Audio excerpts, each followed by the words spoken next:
I have noticed that, like if I take a radio right Mm. now and turn it on and I have all this filth that's here in the air, just can't Yes, hear it unless I have this antenna here, right? I've noticed as I do ruqya, do jinn work, I've yes, noticed where there is more of these wave with filth, it's harder to work on them than if you yes. take them to a place that doesn't have these electrical magnetical fields. I'm asking one of the masjids I go to buy jammers for cell Yes. phones and stuff because I really think that at some level they are affecting us, our prayers and our spirituality and our pondering and reflection. And to have a space where that none of that negative waves are in there. So that's just at an experimental level. I'd also like to look at that and the effect of something like that. All of the Wi-Fi, all of the cell phones, absolutely off during prayer, during every approach to Allah, and I bet you will find a big difference. And that's still the mosque is still going to be surrounded by these influences, but they will not be consciously bringing them in. You Right. see. Now, let's just talk about this principle here. We talked already about the principle of the sigil. Mm. Okay.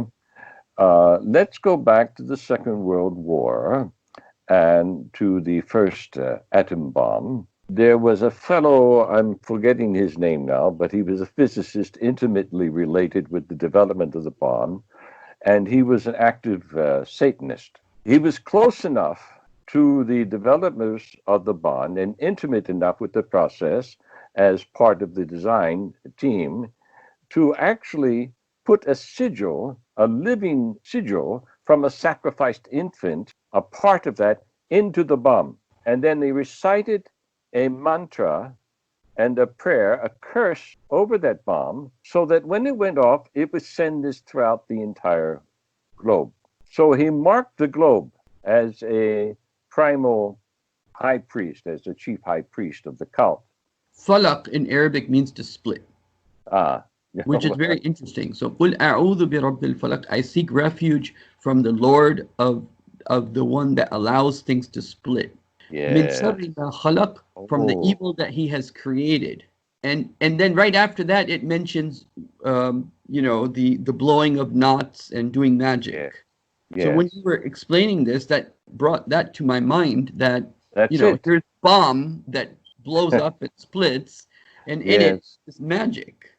And so when we talk about this thing, I brought that example up because that is what's taking place now, but on a more magnified level Mm, and on a more intense level, because these electromagnetic fields and frequencies with which we are bombarded are fragmenting our electromagnetic being. mm, Okay, and cutting us off from the grace of Allah subhanahu wa ta'ala. mm, Okay. This is another reason that the Prophet said, go and live in the mountain. Take mm, your goats and go and live in the mountain, far away from these people, far mm, away from the cities. mm. Okay. Now, Now you say that to these, somebody today, they'll be like, "Have you gone mad?" yeah, It's like, yeah, and I think Muslims, astaghfirullah, but Muslims would be very stubborn too, even yeah. more stubborn than some non-Muslims, I think.